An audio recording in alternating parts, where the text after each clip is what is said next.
Okay, good afternoon. Thank you for tuning in to another episode of the Wealthy Educator, where we recognize and empower educators and others alike. Before we introduce our guests, let me tell you about a great opportunity. We will be giving away 5 copies of The Simple Path to Wealth.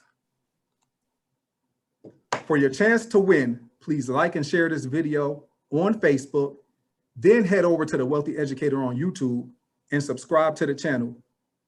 Once these steps are complete, email thewealthyeducator@gmail.com with your name and location, and you will be entered into the live drawing that will take place at 5 p.m. Central Standard Time on Friday, March 5th. What if someone told you that the path to wealth is very simple? Not easy, but simple. That's exactly what my guest is here to discuss with us today. Mr. J.L. Collins is known for his stock series and his book, The Simple Path to Wealth. He has been featured on many podcasts and documentaries. He is known as the godfather of the financial independence movement. Simply put, I refer to him as the FI GOAT. Ladies and gentlemen, I welcome Mr. J.L. Collins. J.L., how are you today? Rashad, I'm doing great. Thank you. It's an honor to be here. Wow, what an introduction. But before we go any further, I just want to send a shout out to my favorite soon to be 10-year-old. Happy birthday tomorrow. Happy birthday tomorrow, Nia. From your pal JL. Thank you for recognizing my voice. Awesome. Well, okay, I guess I have to tell the story then. Is that okay with you? That's okay with me, or we could just let everybody wonder who Nia is and what this connection is. But it's up to you. Well, I'll quickly tell it. Well, basically, Mr. Collins, JL, as he would like to be referred to, JL is one of the most requested speakers in our country, especially when it comes to finances and financial independence. So people wonder, Dave even asked me, how did you get JL Collins to agree to interview with you? Well, it's simple. You know, I was listening to YouTube one day, and as I always do, and his voice is always on my YouTube channel. And my daughter was sitting with her brothers one day, and she just said, "Hey, is that JL Collins?" So I looked around and said, "What did you say?" She said, "Is that JL Collins?" I said, "Yeah, that's JL Collins. How'd you know?" She said, "Daddy, you are always playing Mr. Collins." True story. So I happened to go over to the Choose FI group on Facebook, and I just said, "Hey, my FI win for the day is that my 9-year-old daughter recognized JL Collins' voice." And someone happened to actually tag DJL Collins in that post.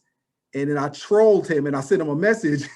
He actually responded, and the rest is history. So here we are. And I'm delighted to have him here. I think that anybody who wants to create a financial path for themselves, you know, will really benefit from what he has to say today. Now we have about an hour, but give me a hug for me when you see her tonight. I will give her a big, huge hug for you, just for you. Yeah, she's got a big place in my heart. I appreciate that. I appreciate that. Well, so why don't you go ahead and tell the audience about the story with your daughter, and just let everybody know, you know, the why behind your blog and your book, and then, you know, just go ahead with that. And what is the Simple Path to Wealth? Well, that covers a lot of ground. I'll start with the story of my daughter, and we can go from there. All of this evolved. I have a very firm belief that we live in a complex society, and the most powerful tool we have at our disposal to navigate and survive and prosper in this society is money. And the better you understand money and investing, the easier your life will be. The less well you understand it, the harder your life will be. And of course, like any parent, I wanted my child's life to be as good and to have as many opportunities and the path to be as smooth as possible. The problem is I started pushing this stuff way too young for her. I mean, who would have thought that a 4-year-old wouldn't want to dive into the Wall Street Journal with me? But it turns out she didn't. And the net result of that is I turned her off to these financial things. And because I turned her off, and because none of us know how long we have on Earth, at some point I decided I better write these things down in case I'm not around when she develops, hopefully, an interest in this. So I started writing a series of letters to her about things financial. And a business associate of mine, who I shared them with, said, you know, this is kind of interesting stuff. You might want to create a blog for your friends and family. And I didn't particularly have any interest in creating a blog, but I like the idea of that way to archive the information rather than just sheets of paper lying around somewhere. So I created the blog and I began to put these things down for her, and I sent an email around to friends and family letting them know, because why not? Of course, none of them cared. And but slowly or surely, as I wrote more of this stuff, I began to develop what's turned into an international audience today. And I wound up writing the stock series, and the stock series has 32 posts to it, I think, something like that now. Mm-hmm. My original plan was only 5. When I first conceived of the idea, I had the first 5 posts in mind. And then with questions and feedback from my readers, other topics came to light. So that's how that evolved. And from the stock series came the book you were kind enough to mention, The Simple Path to Wealth. And now I get asked to do interviews from cool guys like you. So here we are. That's awesome. That's awesome. Well, you know, a lot of my audience, of course, you know, as I told you before, are educators. And I also look at public servants, because I really appreciate firefighters, police officers, you know, people like that. And a lot of time we aren't necessarily educated. We don't really know much about finances. You know, when we had the whole GameStop fiasco, I can't tell you how many messages I received from people saying, hey, I want to start investing in stocks. And I'm like, hold on now. First of all, I don't invest in stocks. I don't invest in single stocks. I don't play around with that. And, you know, if you do that, you're going to get burned. So then I always refer people to your stock series on Choose FI. I always send one of those links or your book or something like that. So if you could kind of explain to the audience, you know, what are stocks, what are bonds, mutual funds, index funds, those things. Sure. So when you own stock, when you buy a stock, what you're doing is you're buying a piece of the ownership of that company. So you mentioned GameStop. So let's just use that as an example. If you buy stock in GameStop, you now own a part of GameStop, probably a very small part of it, but nevertheless, in a very real sense, you own a tangible part of that business, for better or worse. If you own a bond, if you buy a bond from either a government agency like the U.S. Treasury or maybe a state bond that's issued to fund the building of roads or what have you, you're basically now loaning your money out. You're not buying a piece of a company or an organization. You're loaning the money to them. And the way bonds work is they typically have a maturity when the bond has to be paid back, and between the date you buy it or the date it's issued and that maturity, there's a set interest rate that is depending on what the competitive market says that government or company has to pay to find people who are willing to buy their bonds to loan them money. So if you own stock, you own a piece of the organization. If you own a bond, you've loaned money to somebody. Now, mutual funds are run by investment companies, and basically what they do is they take your investment money and my investment money and the investment money of many, many other people, and they pool it together, and each mutual fund will have its own set of objectives. So there are mutual funds that invest in bonds. There are mutual funds that invest in stocks. There are mutual funds that invest in both, that are called balance funds. And then there are all kinds of different ways to invest in stocks. So they can invest in certain stock sectors. They can invest in certain size companies, what's called large cap, which just basically means a big company, mid cap, which just means a middle-sized company, or small cap, which is small company. So they can do it that way. I'm a believer in what are called index funds. And index funds simply buy every fund that's tracked by a given index.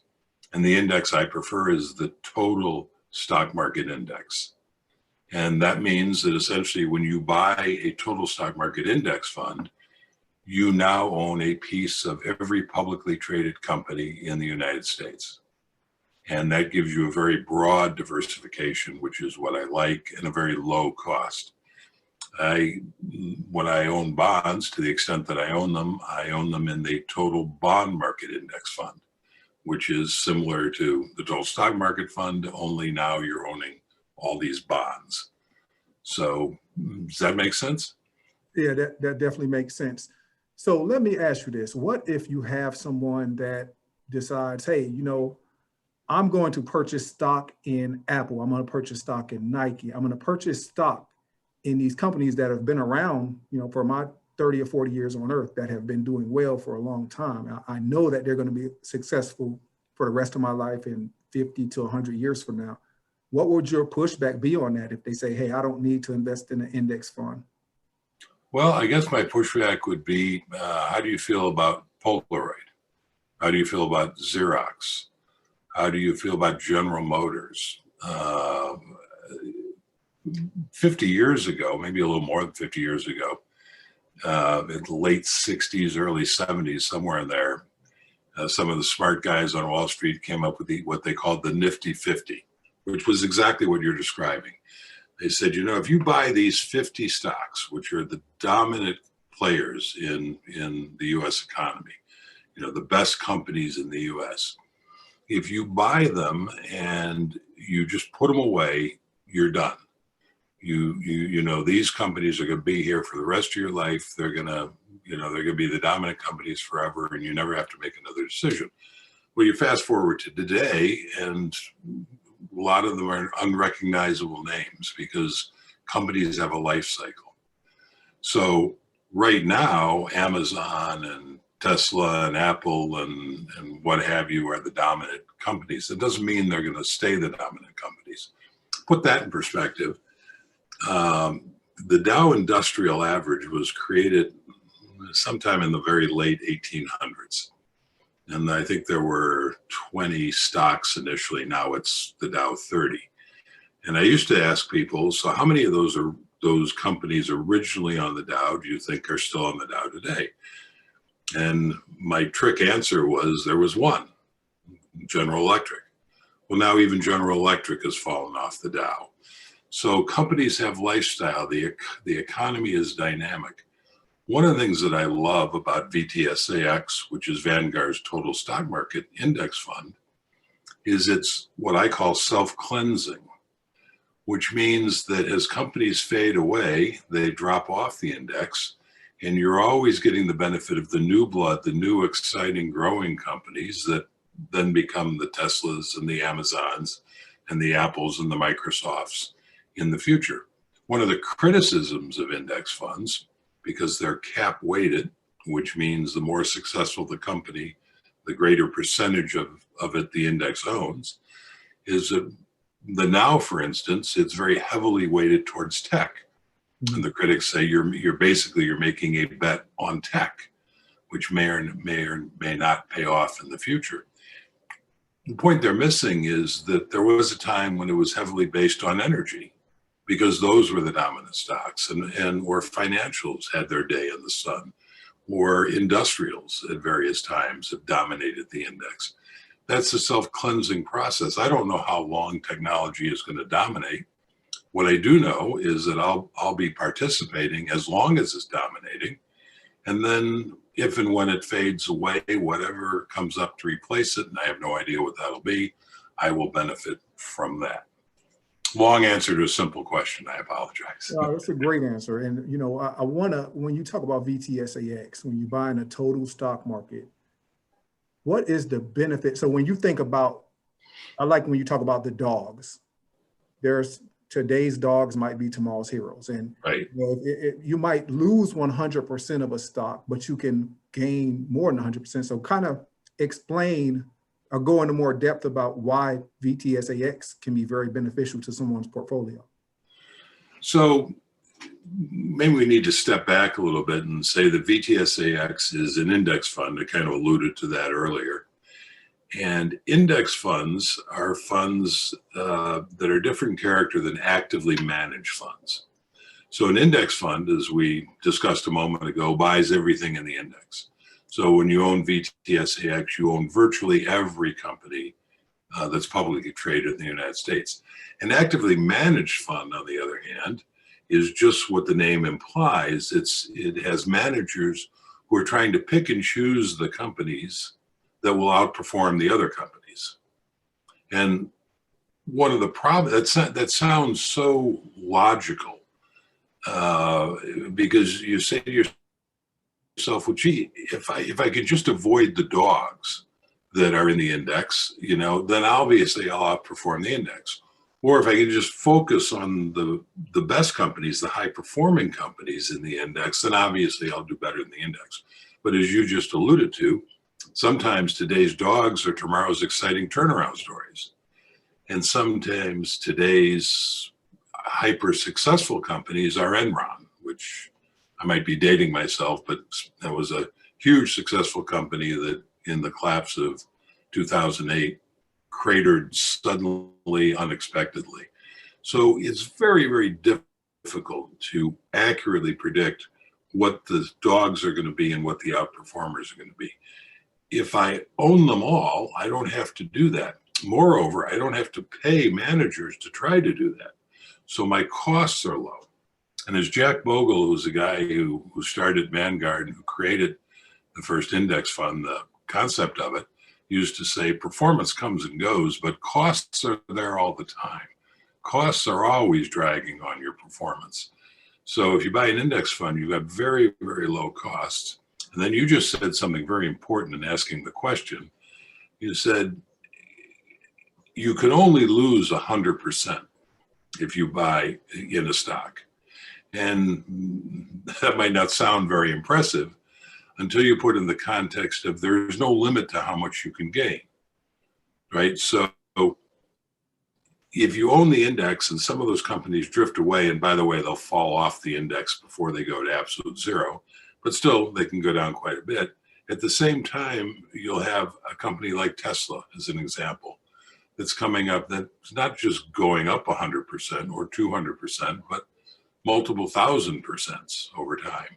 So in that sense, it's a rigged game, rigged in our favor if we have index funds, because the ones that drift off have a very limited downside. The sky's the limit for the ones that prosper, and you will always own the ones that are coming along. So there was a big announcement, thinking of Tesla, recently, I want to say December maybe, they were accepted into the S&P 500, which is the largest 500 companies in the US. And so people owning an S&P 500 index fund now own Tesla. But in owning Btsax, a total stock market index fund, my funds owned it since it first went public. Got it. Okay. Well, when I was deciding where to put my money in my 403B, like, I'm an educator and right, that choice. And I really agonized, should I put it in VTSAX or should I put it in the Vanguard 500 fund? Was my agony, was it, should I have agonized over that or not really? Are they, is there much of a difference? So that's a great, great question. And I'm going to kind of almost contradict what I just said in answering it. So first of all, you probably made the right choice. VTSAX is what I suggest. But had you gone into the S&P 500 fund, that also would have been a great choice. So here's the thing. I mentioned earlier that these funds are cap weighted, which means they own a bigger percentage of the larger companies. So VTSAX has a very similar portfolio to the S&P 500. In fact, those top 500 companies that make up the S&P 500 are about, I want to say, 80% of the portfolio in VTSAX. And then the other 20% is made up in those mid-cap and small-cap, which is, say, mid-size, small-size companies, which is why we grabbed Tesla early on and not now. And that's why I prefer the total stock market index. But frequently, when somebody has a 401k or a 401b plan, they may not be offering a total stock market index fund. Very commonly, they'll be offering an S&P 500 index fund. And that's a fine choice. There's nothing wrong with it. And if you actually track the performance of these two funds over time, they're very, very close. There's a hair width of difference between them. And so, if you had bought the S&P 500 fund and we compared notes the day you bought it, 10 years from now, we could sit down and compare notes, and one of us will have done better than the other. But it could be in that 10 years that large cap stocks were in favor and you might have outperformed. So, long answer to a simple question. But if you can, go with the total stock market for reasons we talked about. But if the S&P 500 is available, that's a great choice. Great. That's awesome. I really appreciate that information. Now, obviously everyone wants to get to the point where they are socking away as much money as they possibly can, early and as often as they can. However, we all know that there is one huge hindrance that stops a lot of people from saving money, and it's the big debt, the D word, debt. What is your viewpoint on debt? The worst four-letter word in language. Yeah.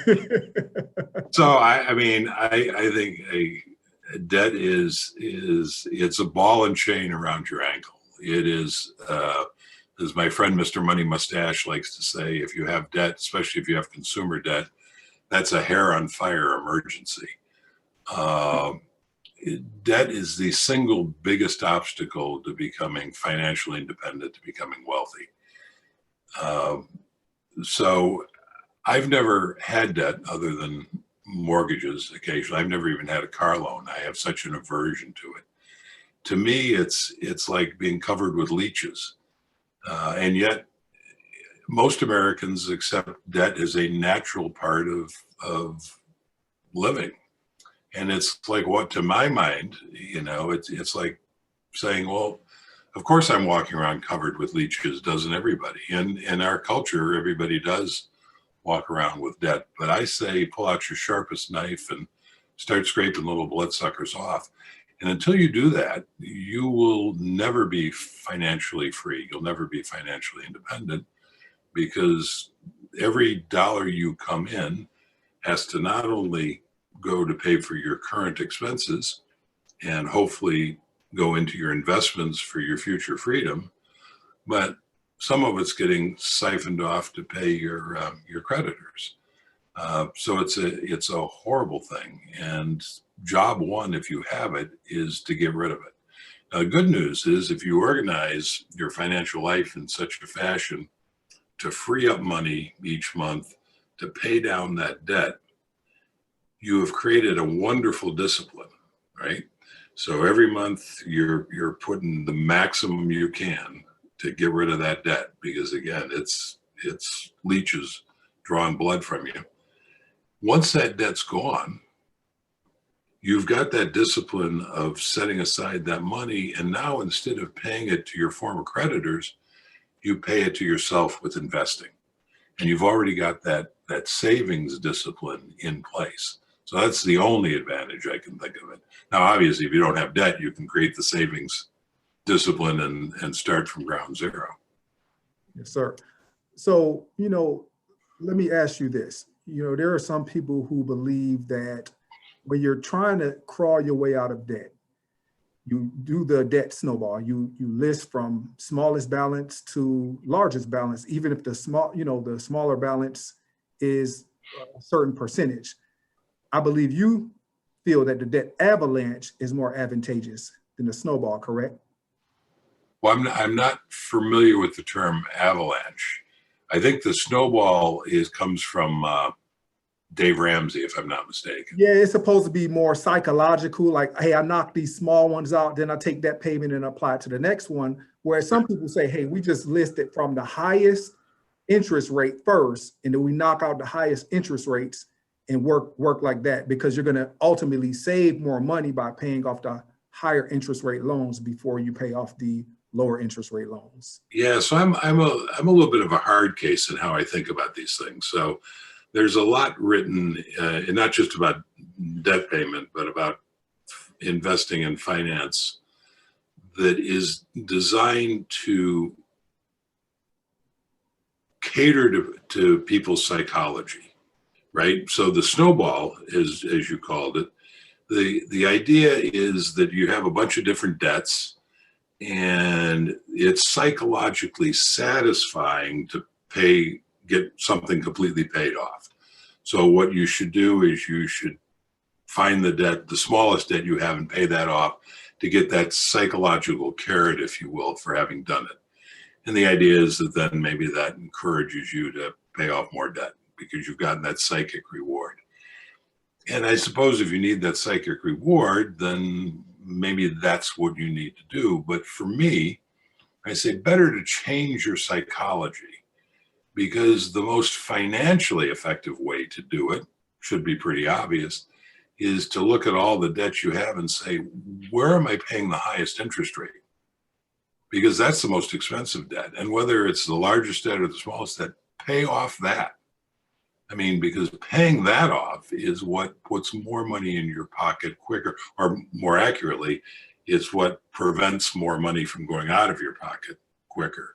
So I say change your psychology, focus on paying down that expensive debt, and do that first.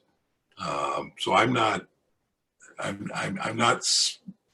a fan of psychological crutches. Now, having said that, if you know yourself well enough to know, and you say, hey, JL, if I don't get a little psychic reward once in a while, I'm not going to stick to it, then God bless you. Maybe Dave Ramsey is on to something that I'm not onto. But if it were me, I go with where the numbers take me. Well, and I agree with you, because I believe that when you're trying to crawl your way out of debt, whether it's $10,000 or $100,000, every penny counts. Absolutely. I mean, if you save an extra $10 a month by paying off the higher interest rate first, then you could throw that into your payment next month. So I think you have to try to knock out the highest interest rate ones first. And I will say this, when you're talking about debt, I can still remember to this day when we became debt free. I remember the morning when I actually looked at all my accounts and they were paid off, and I went to work. I just felt like a different person. I felt like I was empowered. I didn't feel like I was going to work for Bank of America or Chase or anything. I felt like I was going to work for my family. So I do think you have to get out of debt as soon as possible. Yeah, I mean, it's almost literally like for however many years you had the debt, every day you walk out of that door and you're dragging this ball and chain along. And maybe you even get so used to it, you don't even notice it. But suddenly, if it's unshackled and drops away from you, you're like, holy cow, this feels great. I am much lighter in body and spirit than I ever dreamed I could possibly be. Getting out of debt is one of the great gifts you can give yourself and your family. I agree with you 100%. So let's kind of shift back to investing. You got a married couple, and they have $12,000 sitting in their checking account for a Roth IRA on January 1st. Do you lump sum invest that $12,000, $6,000 each, or do you spread it out $500 each month? Hands down, if you're me, you lump sum it. Okay. And why is that? I was hoping you'd ask. So here, assuming now, first of all, we're assuming that when you're putting it into your Roth IRA, you're investing in stocks. That's the investment we're talking about, and that you're investing in Btsax. And if it's an IRA, there's no reason because you can choose any fund at that point. You're not limited to the choices of a deployer plan. So there's no reason not to go into Btsax. So let's say that's what you're doing. The key thing to understand is the stock market goes up much more often than it goes down, right? In fact, it goes up about 3 years out of 4. Now, unfortunately, it doesn't go up 3 years and then drop 4 and then go up 3 years. That would be nice and predictable, but that's not the way the world works. But on average, it goes up 3 times as often as it goes down. So when you put your lump sum in, you are basically making a bet that you have a 75% chance of winning which is that every month from there on, the market will go up and go up and go up over the course of the year, and it will be up by the end of the year. There's a 25% chance you'll be wrong. And if it happens to be that year, you would have been better off dollar cost averaging. But you've got to play the odds, it seems to me. And if I have a choice of making a choice that I've got a 75% chance of winning versus 25%, it seems to be a pretty obvious choice.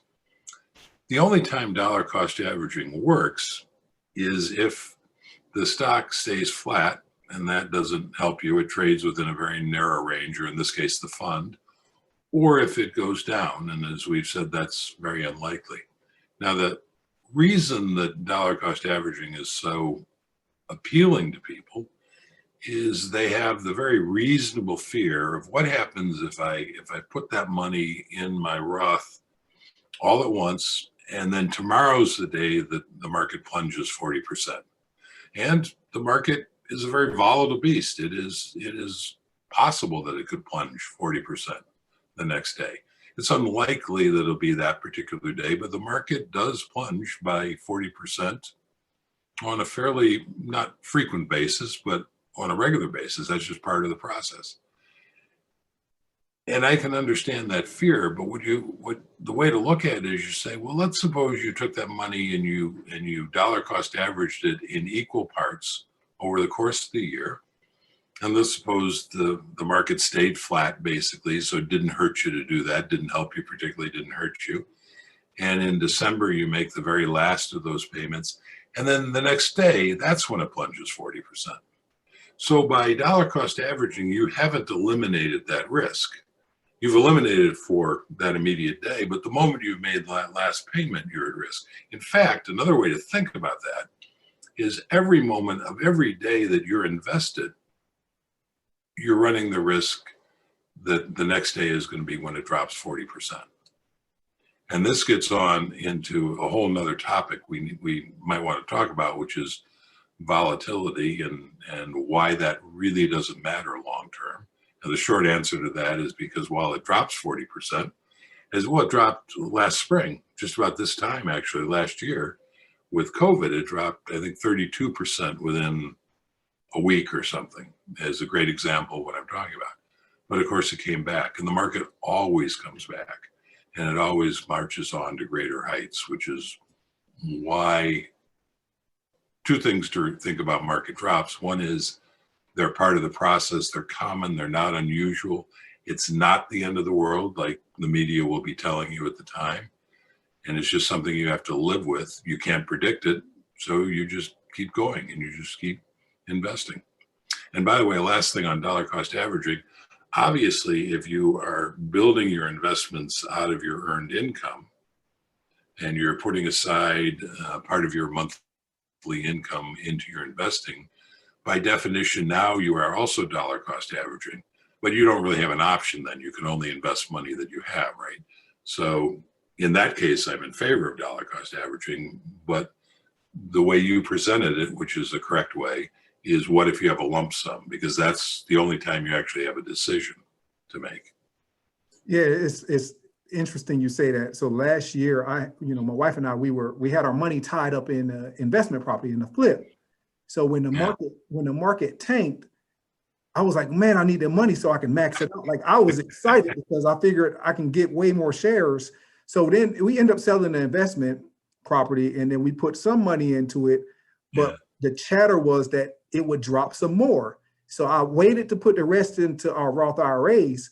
It didn't drop, it went up. So I got less shares than I would have gotten if I just put everything in at once. So that kind of goes along with what you just said.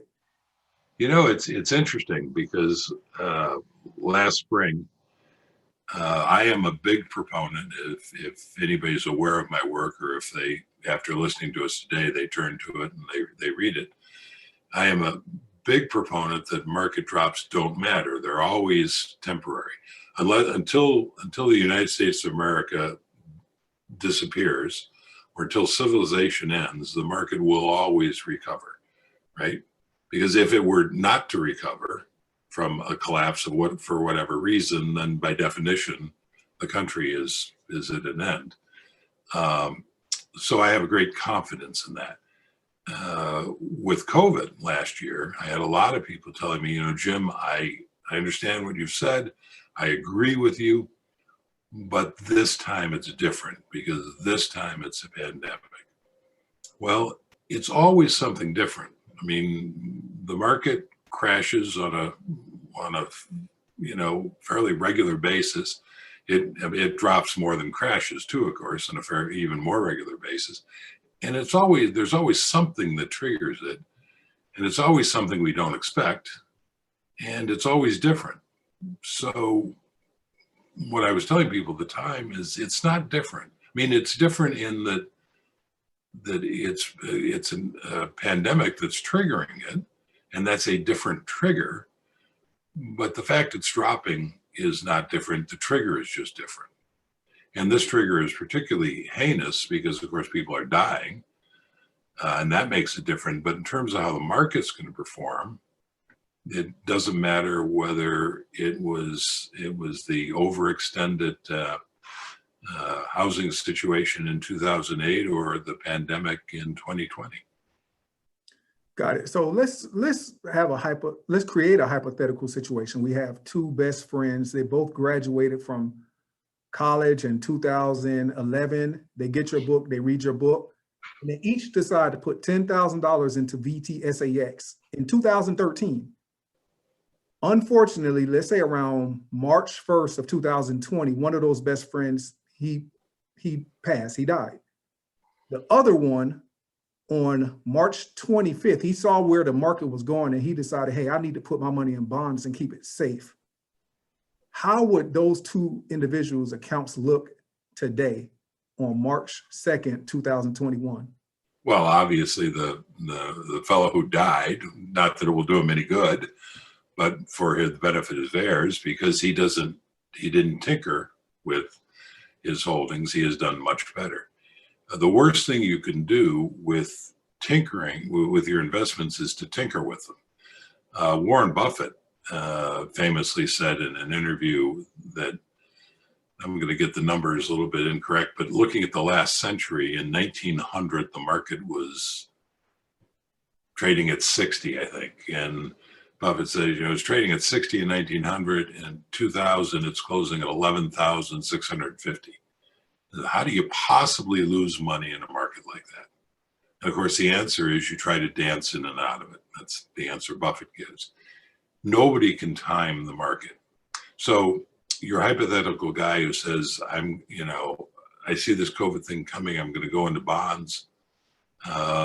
Let's suppose that he made that decision before the market crashed. He just had better vision than everybody else around him. And he got out and the market crashes and he's safe in his bonds.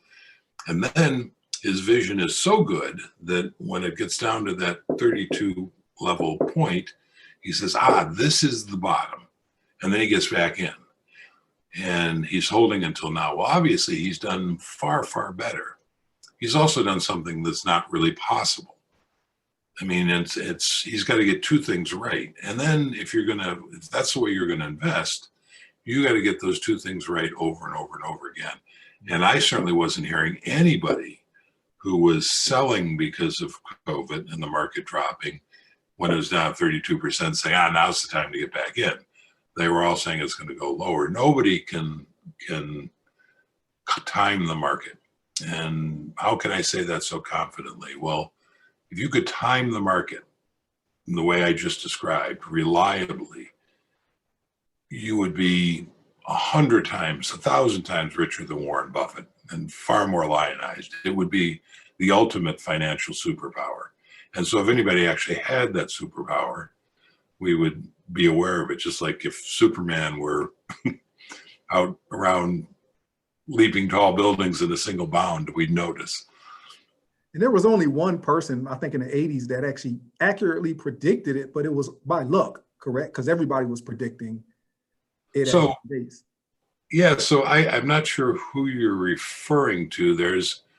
You're talking about the Black Monday in 87? Yes, 87. Black Yeah. So in 87, there was a woman on Wall Street think she has fairly had a fairly junior position with one of the firms.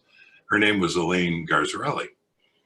And for anybody who doesn't know, in October, I forget the exact day, but in October 1987, the stock market took the single biggest single day plunge in history to this date.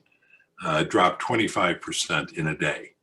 It's never happened before, hasn't happened since in one day. And this woman, Elaine Garzarelli, and this happened like October, and somewhere around late August, early September, she predicted that it was going to do this, maybe not in a day, but it was going to take this massive dive in the very near future. And she was right. And it was documented. A lot of people after the fact claim to have predicted things, but in her case, she was on the record with her clients as telling them that this was going to happen. So it was documented. Well, of course, she immediately shot to great fame because she'd made this prediction, and everybody was assuming, this woman has the magic touch. She can see the future. Well, of course, she can't. And she was never able to repeat that accomplishment, not because there's anything wrong with Elaine Garzarelli, or not because she suddenly got stupid. I'm sure she was the same bright, accomplished woman after as before. It's just that the world mistook luck for skill. So the analogy I like to draw, and we do this all the time, and people on Wall Street prey on this. They try to create the image that they have this skill because, of course, money flocks to them if they do. But the analogy I use is, let's suppose, as recently, the lottery was up to some extraordinary amount of money, right? Mm-hmm. So, let's suppose you're sitting around and you're talking about it with your friends, and you all go out buy lottery tickets because why not? If you can win $1 billion lottery, and by golly, one of your friends wins. One of your friends happens to be the person who had the winning numbers. Now, you're all going to be congratulating him. You're all going to be trying to be much better friends with him. But none of you are going to sit back and say, holy cow, Charlie figured out how to pick winning lottery numbers. No, you're going to be sitting back saying, holy cow, Charlie really got lucky. Yeah, true. Because, of course, that's what happened. Charlie didn't discover some new way to pick lottery numbers. Somebody's numbers were going to come up, and it just happened to be Charlie's. Going back to Wall Street, at any given time, somebody, because there's so many people predicting what's going to go on in Wall Street, somebody is predicting what's going to happen, just because there's so many predictions being made. So somebody, in fact, more likely, several somebodies, are going to be right no matter what the market does. Doesn't mean that they have predictive powers. It means that everybody's buying a lottery ticket, and somebody's numbers are going to turn up. Great points. Well, I will say this, and then people, they think I'm a financial expert because I talk about finances a lot. So I do have people reach out to me quite often. And one thing that frustrates me is when, people ask me for advice or whatever. And I say, like, for instance, last year when the market tanked, I told people, do not sell, don't sell. When you sell when the market is low, then you're locking in your losses. And I know at least 3 people that sold, at the bottom of the market. So that just proves, like, when you get in, you have to stay in the long term, and you can't dance in and out the market, like you said. Yeah, I think that might be the single most critical thing to being successful, at least if you're following the simple path that I advocate. And I have said on many occasions, and I've written it on my blog, that my approach doesn't work if you're going to panic and sell. In fact, if you're going to panic and sell when the market's down, my approach will leave you bleeding by the side of the road. You should not be doing what I recommend. It depends on you being willing and able to weather the storm. In fact, I did a guest post from a friend of mine a couple of years ago. I can't think of the exact title, but if you go on the blog, you're curious, and in the search bar you put in warm, because that's the acronym he uses, and I don't remember what those letters stand for, but you put in warm, and he talks about an all cash strategy.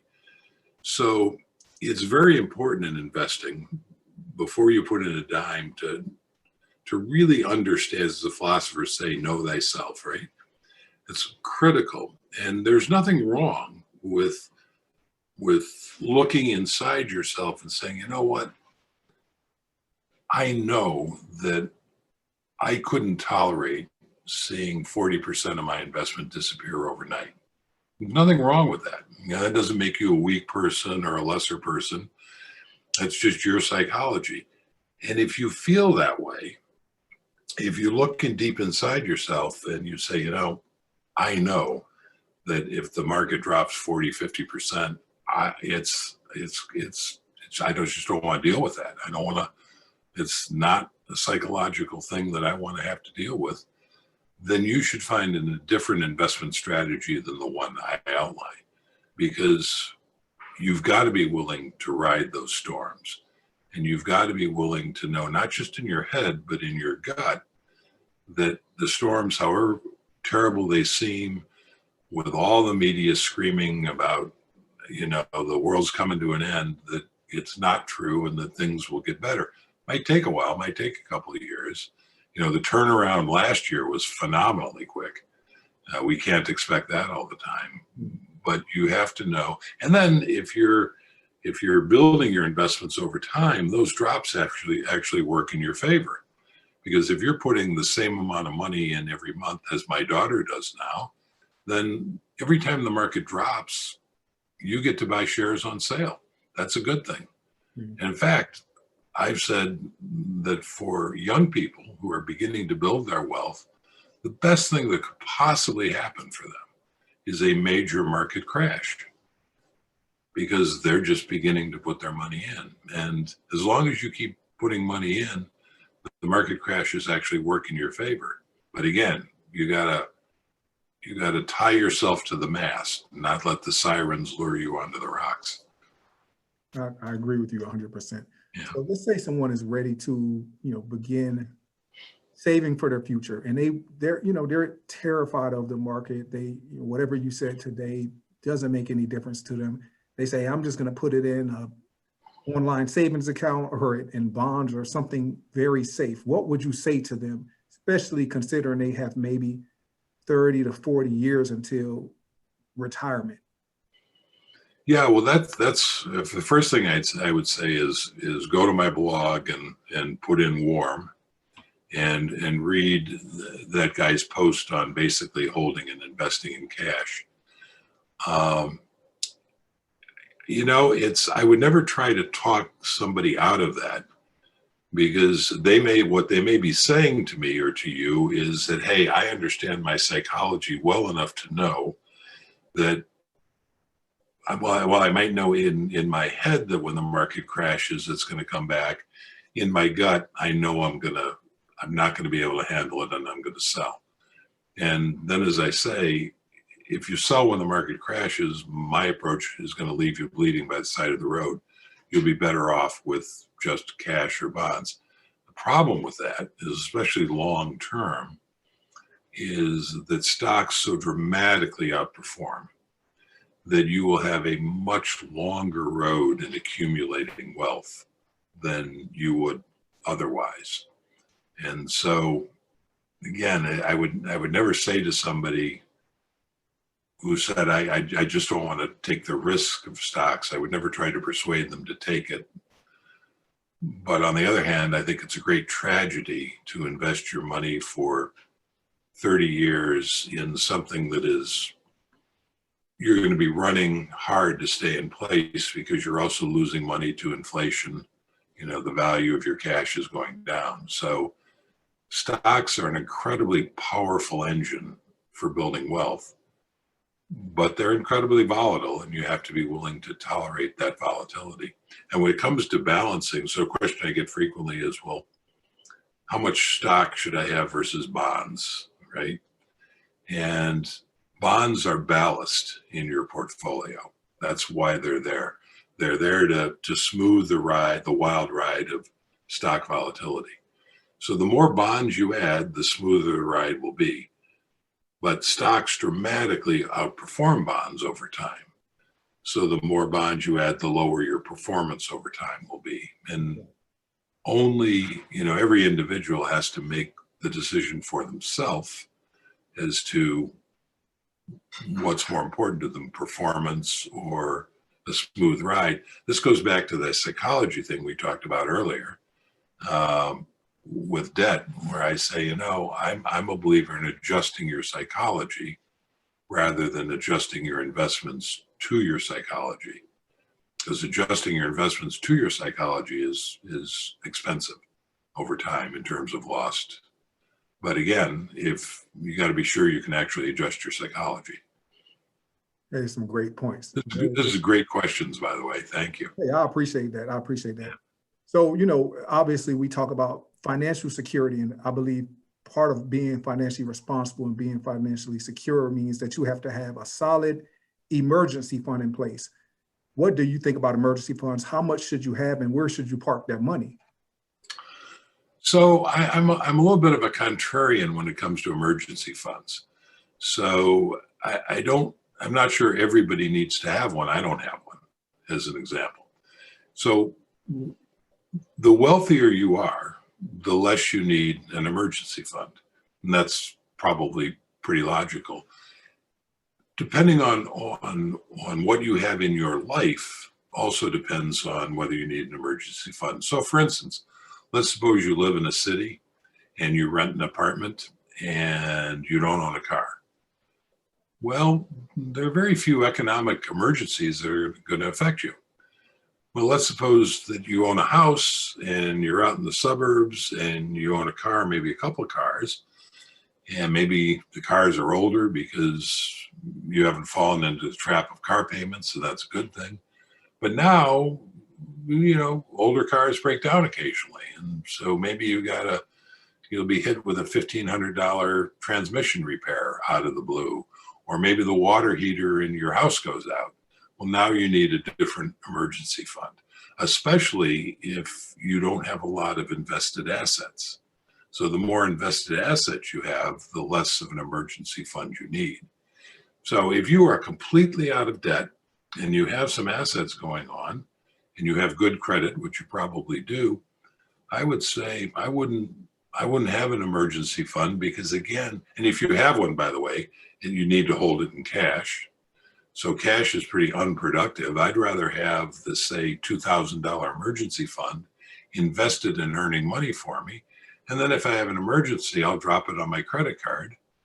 And because emergencies by definition don't happen all that often.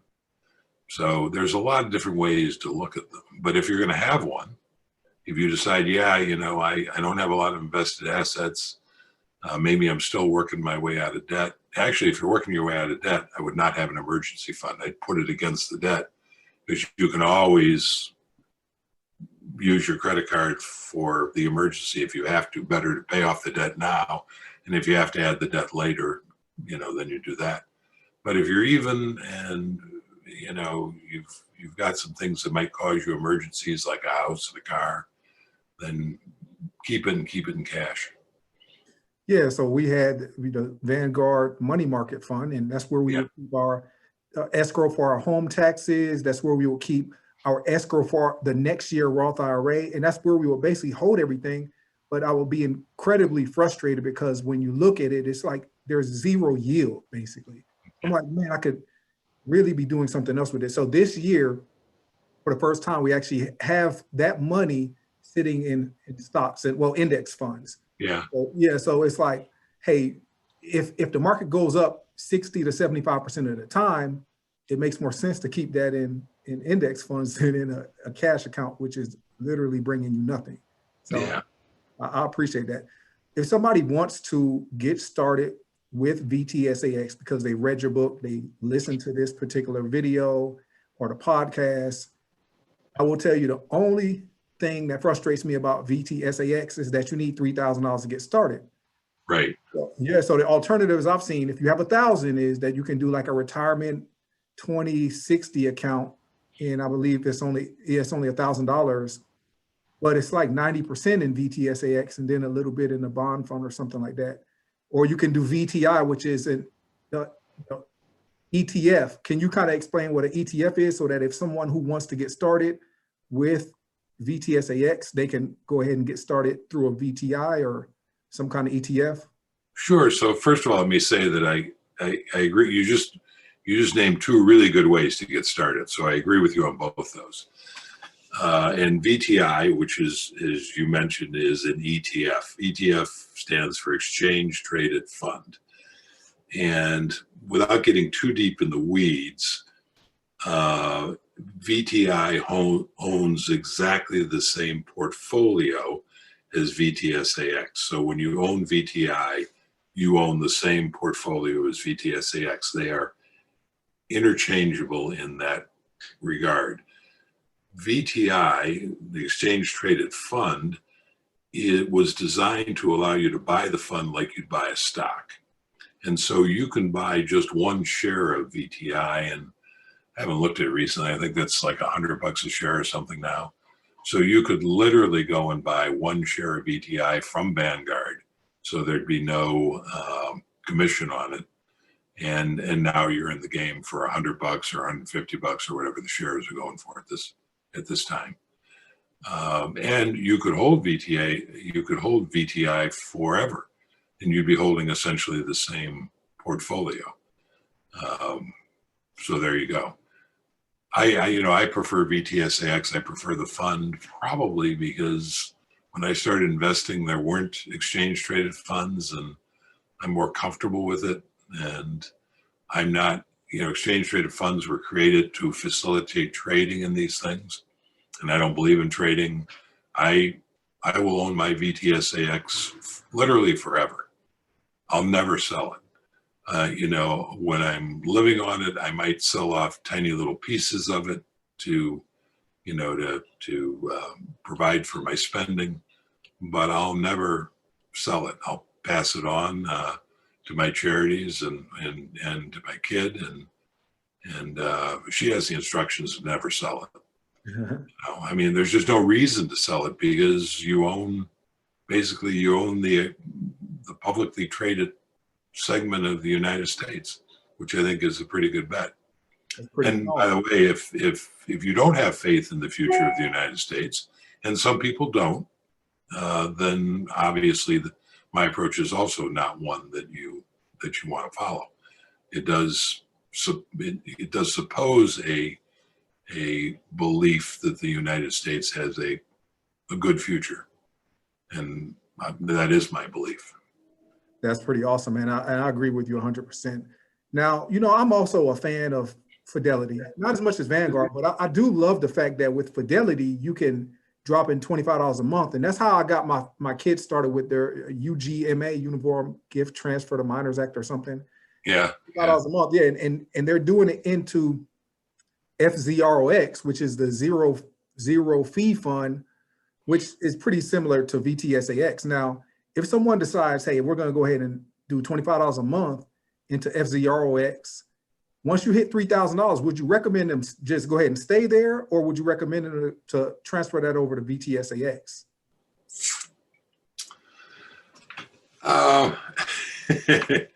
So I don't like Fidelity, but not because it's a bad place to invest.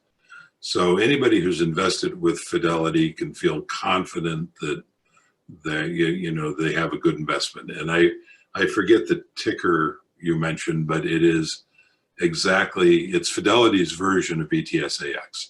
And like VTSAX, it holds the total stock market index. So you're buying the same kind of investment. And I'll talk a minute about my feelings about Fidelity, which don't have anything to do with investment so much. But would I switch it over to Vanguard? I probably would, because Vanguard is unique in all investment companies in that it is structured, again, by Jack Bogle, who's passed away now, but he structured it so that we, the people who own the funds, own the company.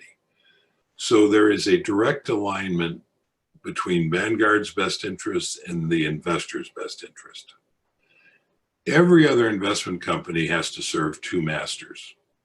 Vanguard's the only one that doesn't have to, because we, the investor, are both the owners and the investor. But Fidelity, which is a privately held company, has two masters. It has you, the investor, which of course they want to serve well enough that you'll stick around, but they also, and more importantly from their point of view, they want to serve the owners of the company. This is true of, let's say, T. Rowe Price, which is a publicly traded investment company. So they certainly want to serve their investors, or the investors will go away. But more importantly, they're trying to serve their shareholders, which are their owners. So their interests are not precisely aligned with ours. The other thing, and this goes back a long time, when Jack Bogle created the first index fund in 1975, the industry was horrified because it gave a better deal to investors, which of course took money out of their pocket. And collectively, they did everything they could to strangle the idea in its crib. And Fidelity in particular took the lead in that charge. Fidelity came out with a series of ads making spurious charges about indexing, including that it was un-American. Jack Bogle, in a brilliant move, by the way, took those ads and framed them and mounted them in his office. Class act. So I have a little bit of a hostility towards Fidelity for those reasons. We index funds are the greatest thing to happen to the individual investor ever. And if it had been up to Fidelity and the other companies, they certainly weren't alone in that. They never would have seen the light of day. Now they provide them because competitively they have to. And the last thing I'll say is that with that no fee fund, that's great that it's no fee, and that's certainly good for you, the investor. But from an ethical point of view, it bothers me because it's not like there's no cost to running that fund. So by definition, they're taking the cost of running that fund and putting it on their shareholders that own other funds. And I have a bit of an ethical issue with that. So I would rather pay the 0.04% expense ratio to Btsax. So when you say that, you mean like a loss leader or something like that? Yeah, I think it's a loss leader. Obviously, what they're hoping is they'll get you into their fold, and you'll be happy with them. And by the way, in fairness, from everything I've ever heard, Fidelity provides great service. You're not going to have to worry. Nobody at Fidelity is going to steal your money or anything like that. So it's a perfectly sound place to do business with. I don't mean to imply otherwise. But clearly, they don't want you in the index fund. They would much rather have you in their actively managed funds. And that will be their hope, is that you'll make a move over. And again, in fairness, Vanguard also has actively managed funds.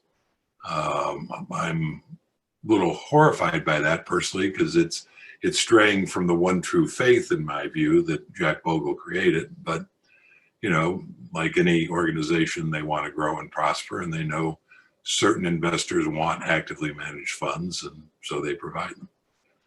Okay, we're getting in the flow. We're kind of getting closer to the end.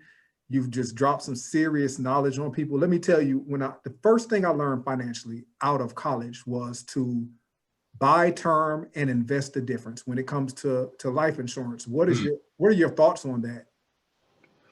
So I'm not an insurance guy. I've never owned a life insurance. Other than occasionally I've worked for companies that provided it, and obviously I took what they provided. Everything I've ever heard suggests that term is the way to go, because when you buy term insurance, you are just buying insurance for a given period of time, for a given amount of money, so that if something bad, assuming that you're taking insurance on yourself, that if something bad happens to you, if you die, there will be money to help support your family. Other kinds of life insurance, and again, I'm not an expert in them, combine aspects of being an investment with providing insurance protection for loss of life. And they tend to be very high fee and they tend to be lower performance. So I think you're making the right decision to split the two. Your investments are investments, insurance is insurance, and that means term is the way to go. The other thing I'll say is the only people who should carry term insurance are people who are earning an income that their family is dependent on. So if you're single, there's no reason to carry life insurance. Nobody's depending on you. If you are married without children and your wife is working or your husband's working, there's no reason to carry insurance unless you've created a lifestyle that requires both incomes, which I would suggest is a mistake, at least in my world. If you're married and you have children, whether you're both working or only one person's working, now it's a different story. Because if one of those incomes goes away, you now have a single parent with only one income and also the burden of taking care of those children by his or herself. So in those cases, I would look at insurance. But the more financially strong you become, the closer to financial independence you become, the less you need insurance, because the more you have that powerful investment portfolio backing you up. And the whole idea of having an investment portfolio is to ultimately replace your need to trade your labor for income. And now your investments are creating the income you need to live on. And every dollar you save and invest makes you that much stronger. So it's not an on-off switch, right? The moment you start, you get a little bit stronger, a little bit stronger, a little bit stronger, until finally you're there 100%. And the further along that path you are, the less awful it would be to suddenly lose your income. And so the less you need life insurance. Makes total sense. That makes total sense to me.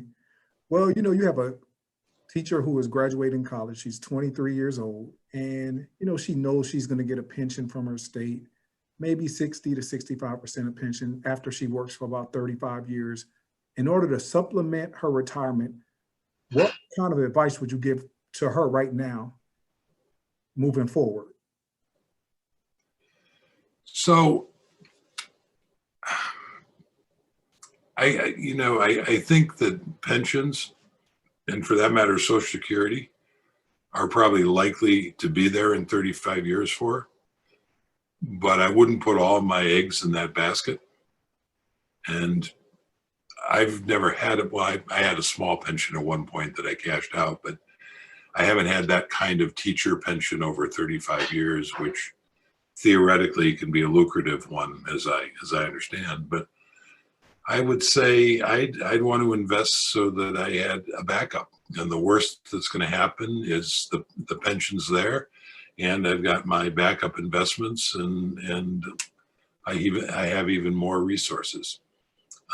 So I guess that would be my advice: is I wouldn't personally rely just on a pension.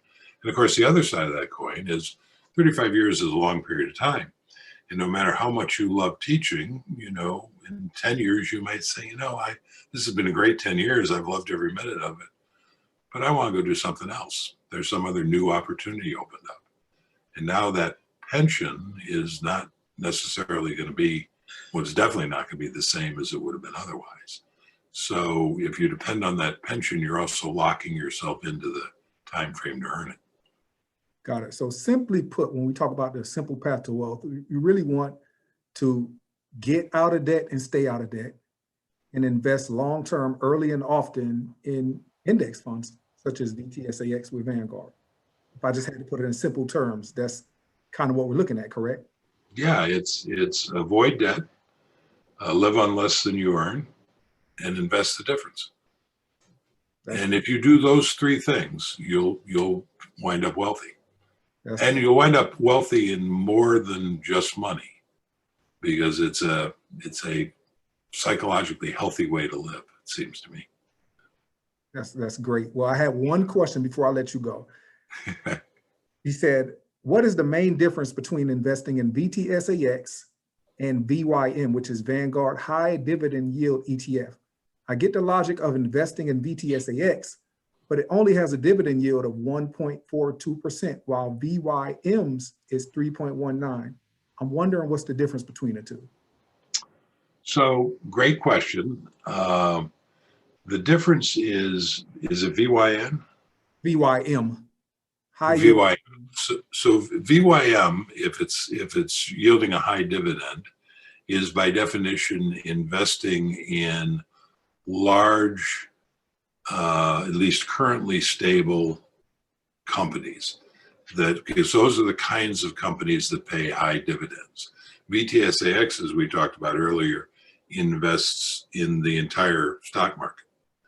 So you're basically investing in large cap value funds when you're investing for a dividend. And the important thing to understand is that a dividend is only one way that companies return value to shareholders. And in many ways, it's the least desirable of all the ways because it's a taxable event.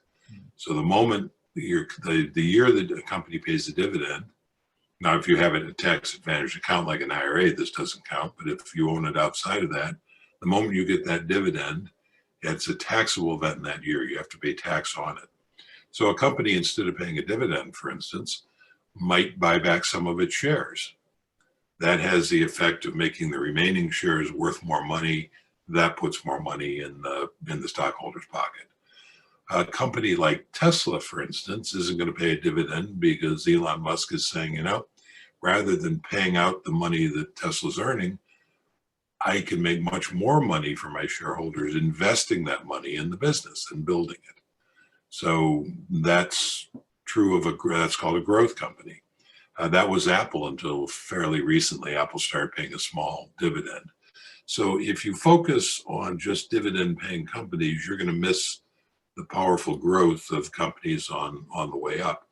And you're going to be investing in a lot of companies that might be on the verge of becoming the next General Motors or General Electric or Xerox or Polaroid that had been great companies but are entering the twilight of their existence rather than the sunrise of it.